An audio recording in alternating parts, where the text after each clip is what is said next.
Dear friends, the invitation we receive on the seventh Sunday in Ordinary Time from the readings is an invitation to be holy. And how is it possible to be holy? We know from the scriptures that we have a noble origin. We all were created in the image and likeness of God.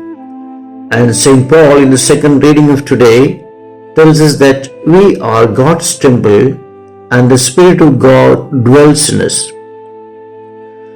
In the Gospel of today, we see the most famous and most misunderstood biblical text. An eye for an eye and a tooth for a tooth. In the ancient world, in fact, there was a law called the law of retaliation. This law was intended to limit our excessive revenge and ensure justice. So this ancient law was to limit irrational and disproportionate retaliation. Only an eye for an eye. If someone has knocked out your one tooth, you are allowed to retaliate by knocking out only one tooth of that person and not to retaliate by killing that person. That was the logic behind this law. And our ancient Jewish ancestors borrowed this law and applied it in their way of life. Actually, this law was to curb or control violence and not to encourage violence. Several Old Testament books refer to the law of retaliation, such as in Exodus and Leviticus. On the contrary to this law, Jesus brings a new law. He teaches something more sublime.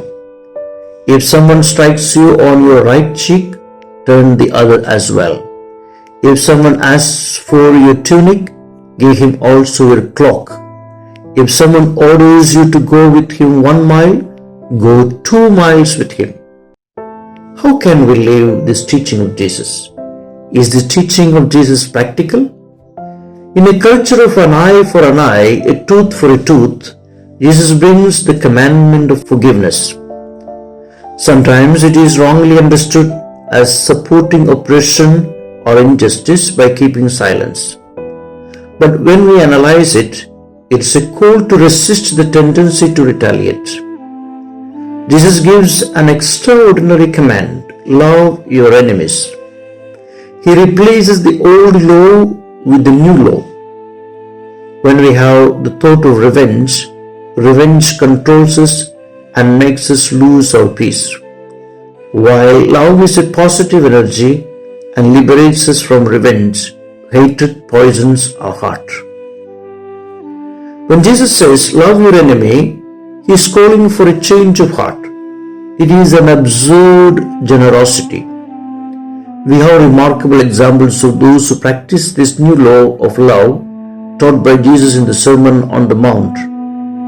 Mahatma Gandhi, for example, practiced it through the law of non-violence. Nelson Mandela, forgiving the British people who put him in prison for many years, brought reconciliation in South Africa.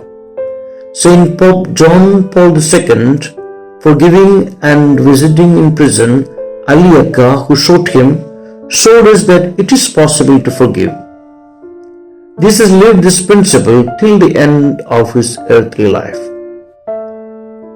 Jesus invites us to actively engage aggression in the hope of turning it into something new. Loving our enemies is the highest form of love. The Greek language has several words for love. Let us consider 3 words as Pope Benedict XVI explains it in his encyclical Deus Caritas Est. God is love. Jesus uses the third one when he talks of loving our enemies.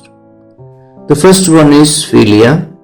It is a love that exists in a friendship, an affection for another person. The next word for love is eros, which means a passionate desire. It is love for sexual desire. Then the third one is agape, which is not friendship, not sexual desire, not an emotion, but an attitude. It is a gracious, determined, and active desire in the true welfare of others.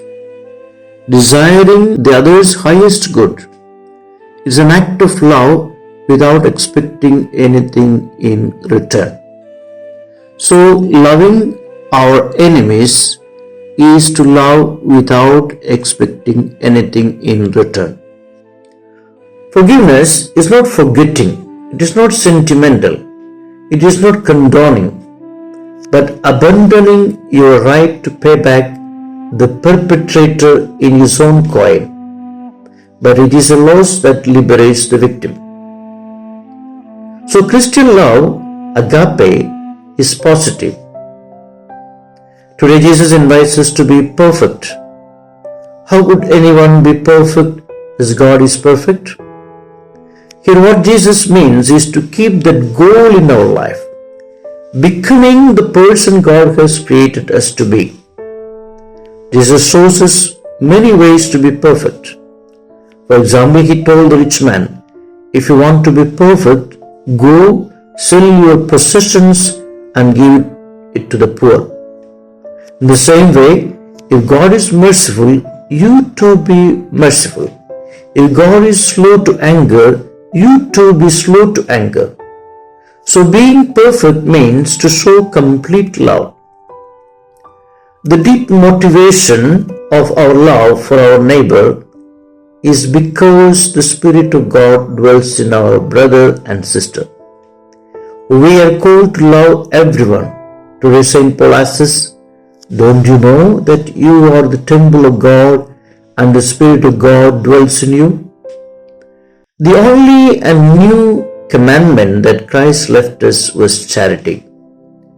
We do not forget that charity begins at home, with those closest to us, who are the ones who give us the most reasons and occasions to practice it.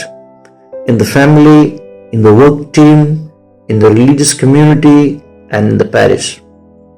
So let us reflect. Did we understand the difficult message of Jesus? Love your enemies? Do we practice it?